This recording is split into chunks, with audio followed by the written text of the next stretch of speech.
Is it because people cherish this idea that they're a victim and they hold on to it, that's a part of their identity? And if you challenge that and say, no, some of this is your fault, then you're being cruel. There's a large group of people that want people like me or Dave Ramsey to just give them a hug and then complain about the systemic issues that got them there in the first place. What you do have control on right now is whether or not you swipe the card somewhere, whether or not you get a high interest rate credit card or get a bullshit degree from a private institution out of state. One of the biggest complaints that people like me and Dave Ramsey get is, why aren't you talking about the system that got you there? But that's not the conversation.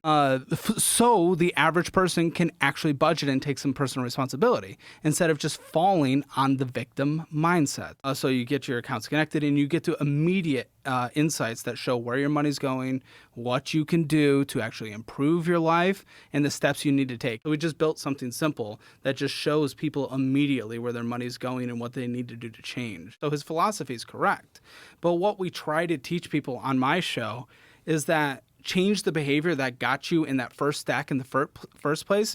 And if you can prove that you can follow a budget for a few months, then you can take that shortcut by consolidating. So I know that it's hard to fix it. And since I've been through that personal finance side and gone through the work, I can at least help hold people's hands and show them what it's like to go to the other side of that tunnel, to put in the work, the temporary sacrifice of a few years, and really live the rest of your life in such a better way. Something rocks them into reality and they go, whatever the fuck I'm doing right now, it's not the right path. But it's just so hard for people when they're playing this blame game and they're looking at successful, wealthy people as being the problem. We'll get Jeff Bezos and his fucking yacht. Meanwhile, this is, if there's any place on earth where you have the ability to rise from the bottom to the top, this is it.